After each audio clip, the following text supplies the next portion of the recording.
on the second. Yeah, so back to the first one, all the way down. You looked up that. Looked up the cake. I saw you. Yeah. Wow. When you're ready to read it. I saw the gender. Yeah. Do you remember? Look at that. You can get from that one to that one, right? You think you can? Yeah, because you just walk past that little bit. Yeah. Oh, walk upside down. Can I climb up and swim up? Climb. Yeah. They can be dogs. They probably are. If you're a dinosaur, they would have gone. You might just hold the Oh, they might. selfie back. Yeah, look, get in.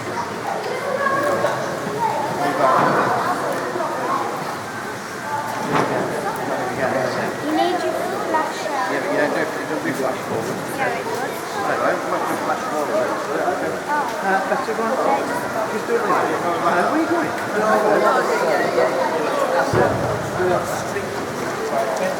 Yeah, right. So you can line it. Use two hands to get Oh, right, yeah. It has. I don't like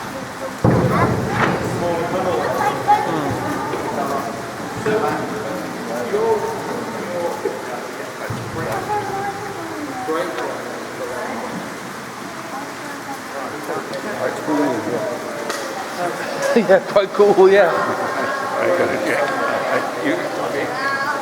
Yeah, well, I wanted to feel the cool. You are doing. Yeah, yeah. In fact, I'm wondering how cool it is in here. No, it's about 10, I think. 10 degrees. Yeah. It'll be the same summer and winter. Yeah? Yeah, I would think so. So the miners must have had sweaters on or there. Well, they were hammering away all the time, working hard. Yeah.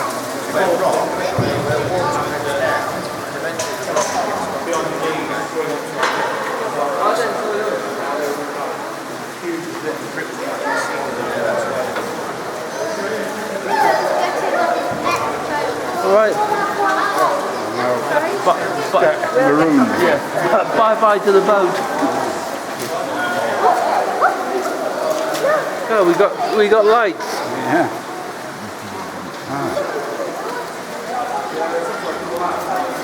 Alright then everyone, well, when you're ready for that to gather around this screen, I can tell you all about the cabin.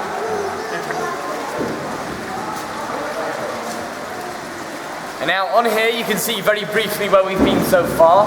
Obviously we started from up here at the entrance. We then made our way down those 106 stairs that boarded the boats and all the way down that half-a-mile stretch of main canal, past those various veins of lead on the way, and also the halfway house which we pulled into about there to let the other boat past, which leads us here in the middle, which is the cabin itself. Now this cabin is 80 meters from top to bottom, although you can't actually see the top of it from the platform. It does take a little turn up there. But we are now 180 meters beneath the surface, taking into account the hill that we've just gone right under. So it would have been carved out completely naturally in here by two flowing rivers, unlike the tunnels which were man-made. But these two rivers would have been flowing about 187,000 years ago now, so they have long since dried up. One of them would have been coming from up there to our left, where my torch is now shining, at where those boulders are. And the other one would have been coming from behind us to our right, over here, just beneath where those stalactites now are. And those two rivers basically would have collided into each other, more or less where we're stood now. But it was as they crashed together that it would have created this big whirlpool effect, as you can see by some of the markings along the side of the wall up there behind us. And also in the way that the rock has been smoothed off in places, that's where the whirlpool would have been spinning for thousands of years, naturally eroding away all of the rock, eventually into the cavern that we studied today. Now you will also see up there to your left the remaining rungs of the miner's ladder, which they just used to access that top part of the cave where it leads to. Again up there where those boulders are. Now they put that ladder up so they could access that top part, because that's where they then found another vein of lead. This time it was known as the Fawcett vein, and it was actually relatively successful. It did contain a few £100 worth of lead. Still though, in the grand scheme of things, that wasn't nearly as much as they expected or needed to find to make this whole venture worthwhile. Now you will also see both on the screen and also going out the back of the cavern behind us down there that there is another canal. Now that canal is called the Far Canal. Originally the two of them were connected together by an aqueduct which would have been running across the middle where the platform now is. And that would have enabled the boats to glide all the way across the middle and then carry on down there behind us, where it goes on for about 100 metres, and you can see that the man-made tunnels come to an end there, and that's as far as the miners blasted out using the gunpowder. Now once the miners actually reach these natural caving systems, which is actually the 13 to 14 miles of caving systems down here on the map, once the miners reached those natural caving systems, that's when they decided to fill these tunnels full of water so they could then transport all the lead that they found in those caving systems back out towards the surface a lot more easy and efficiently. Now this is one of the largest caving systems in the British Isles. It, as I said, 13 to 14 miles of it. It extends right the way underneath the hillside where it eventually links up with Peak Cavern, the Devil's Arse in Castleton, which is about there on the map. And on the far side, past Cliff Cavern, there is Titan. It's not actually on the map either, but that is one of the largest underground chambers again in the British Isles. Now if you're trying to get to Peak Cavern, the Devil's Arse in Castleton, which is about there on the map, from where we are now. So if you have a joint ticket, you have two options from where we are now. You could either just jump back on the boat when it arrives, go out the main exit and then down the main road, which is far more conventional. Or alternatively, you could jump over that fence behind us, start wading through the water of that canal, all the way down to the end of it till you reach the natural tunnels, and then through those natural tunnels till you reach number 6, the Bung Hole, which is where you have to climb down a ladder down a small waterfall, which I have actually done before myself, and it is as unpleasant as it looks. And then all the way down those natural tunnels again until you reach this very infamous place known as the sump. Now a sump is a term used in caving to describe where you have to dive down underneath the water to then swim through a hole or through a U-turn and back up to the surface on the other side where you can then breathe. In that particular case, you're underneath the water for between 20 and 30 seconds, and although you do have a rope to guide you through the whole way so you can pull yourself along and navigate through, it's not everyone's idea of fun. Still though, those cavers and potholders come down here about 2 or 3 times a week. Typically they will jump on the back of our boat for free first thing in the morning. We then let them out on the platform and eventually they'll just hop over that fence behind us and start wading through the water of that canal. Now from then on, the cavers either make their way out through Peak Cavern, which they can walk out the back of, or quite often they come back through Speedwell Cavern. So at one part of the day I will arrive here on the boat and there will be some cavers waiting in here for me. And what they actually do is hide behind that big metal sheet so when you get off the boat they actually jump out at you and they find it absolutely hilarious every single time. Now though, very finally, over those iron railings, again behind us, you'll see down past those railings that there is that subterranean lake down there, which is actually called the Bottomless Pit. Now I can tell you all about the Bottomless Pit on the way back, from how it got that name to the story behind it. Basically though, it was just used as a dumping ground by the miners, so all of the rock and rubble that they dug and excavated from that Far Canal, instead of taking all of that rock and rubble back along the main canal and up to the surface, they instead threw that rock and rubble bucket by bucket into the lake down there, where you can still see the remains of that rock and rubble the miners threw into there, sat in front of the lake. But it was as they were throwing it down there that they started to notice a quite strange thing happening, which is what I can tell you all about on the way back. Still though, we will have 2 or 3 minutes before the other boat does come to collect us. In that time, if you would like to have a look around, you can ask me any questions you'd like to, or if you'd like to take photos, then just tell me where to stand.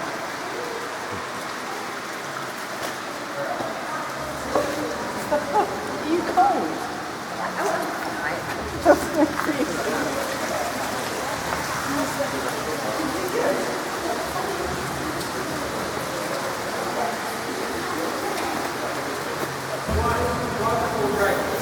Definitely joking about.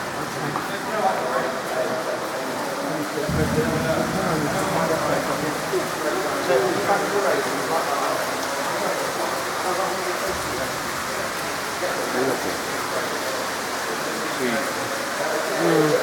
where the light is, you can see it's vibrating, isn't it? Yeah, yeah.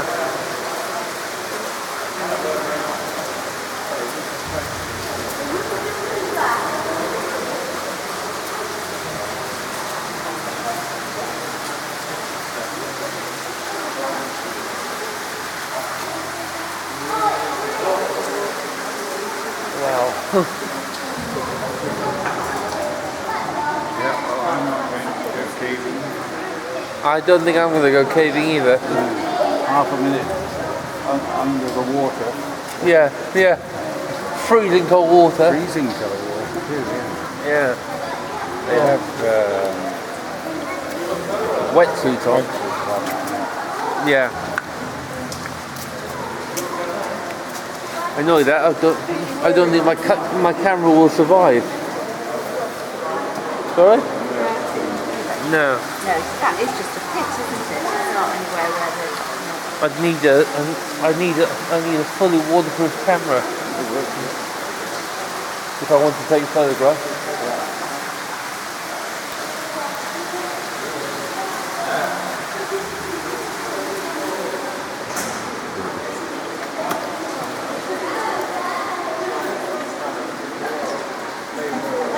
Yeah, there's some beginnings of stalactites up there. Oh yeah? Come back this way a bit.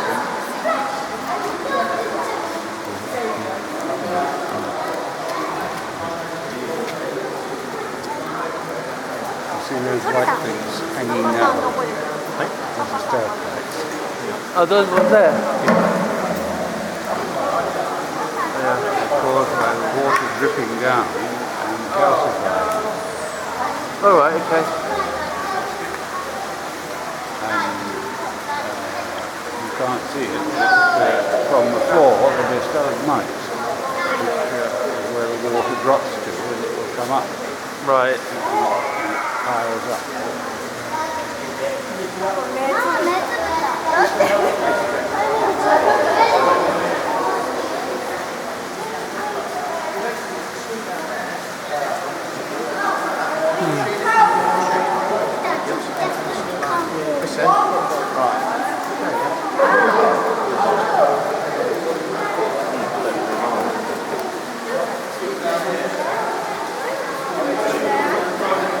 That's where you go caving. Yeah.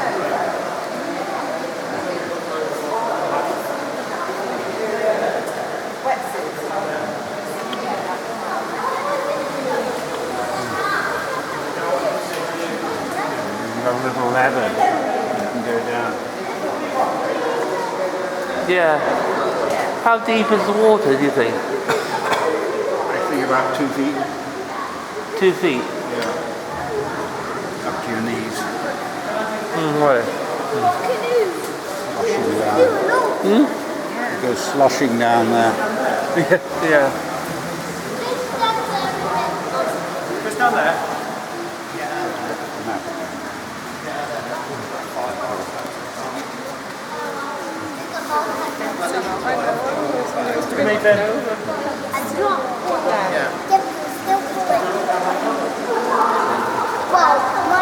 So what do you think is the best idea? Swimming back that way to get on the boat and going back that way?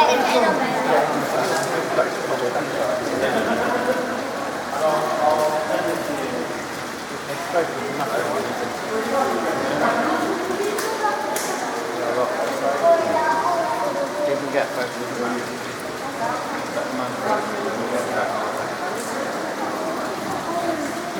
Bathing pool. Bathing pool. You can see how deep he is in the water. Yeah. To his crotch. Yeah.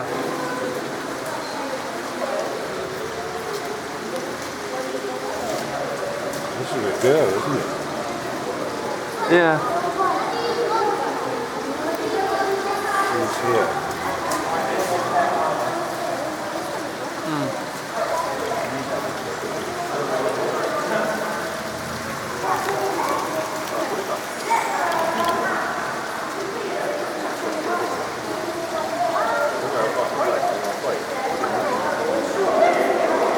Right.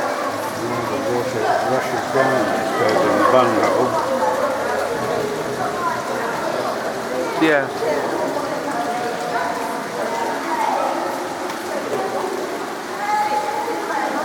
So is that the bungalow there? No, we are here, bottomless pit. Right, yeah. Bunghole is further down the... Right, yeah. Climb down, the water's coming down with you. Right, yeah.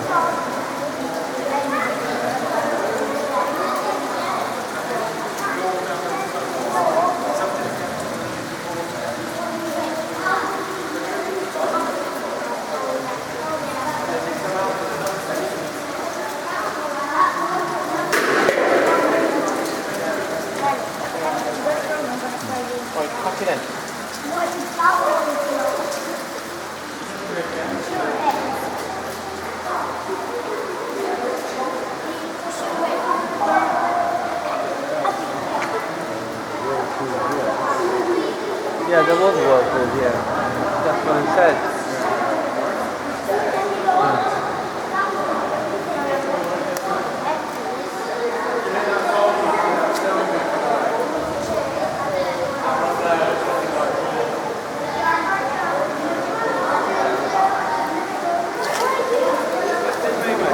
And to get in the whirlpool, that's sucked in.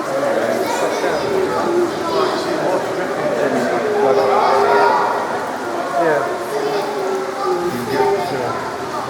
You get whirled around at the very least, wouldn't you? Yeah. That's turn.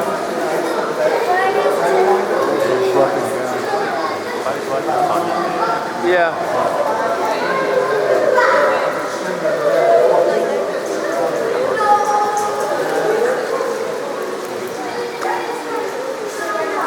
And the camera's still dry. Keep it dry. Sorry? You have to keep it dry.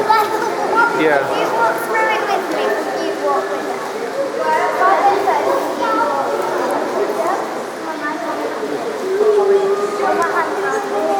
The floor's wet.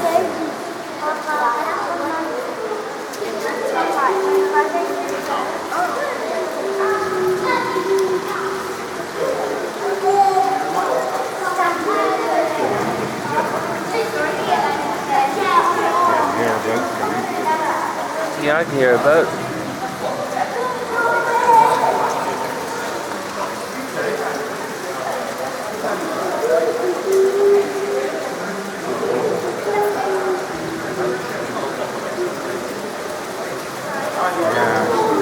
Less than 10 degrees now. Yeah. I can see my breath. I can't see my breath. Can I just tell you something? When we Yeah, went back, I went to the place Can you where do mine? wasn't ending. You walked through it. No. No. Now So- breathe. So my How breath did it must be water and now it's got the 9 same- degrees or whatever. I don't know. Sorry? I don't know. Must be colder. Hasn't got so much Moisture. humidity in it. It's actually constantly 10 degrees down here. Sorry? Actually constantly 10 degrees down here. 10. 10 degrees. I thought 10 to begin with. Right, yeah. Winter and summer, same. Right. Anything that changes the other way back, you feel the breeze as we go into the wind. Yeah. That changes the winter, it gets a little bit. Yeah. You never go feel that way. Yeah. The miners, how did they pump air? Well, they'd have had an bellows point, so they'd have had blacksmith bellows to try and keep the air circulating around the mine. Yeah. They didn't actually put it up from outside, that was just to keep the air circulating around the mine once they were all together. They didn't really have any sort of ventilation system at the time. I suppose with areas like this, all the fumes would go up.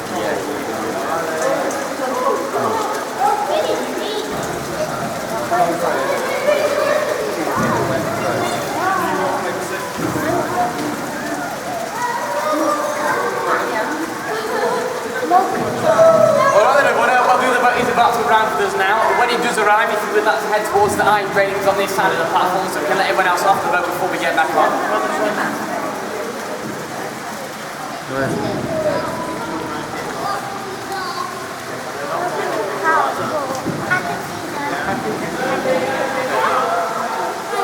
Whoa.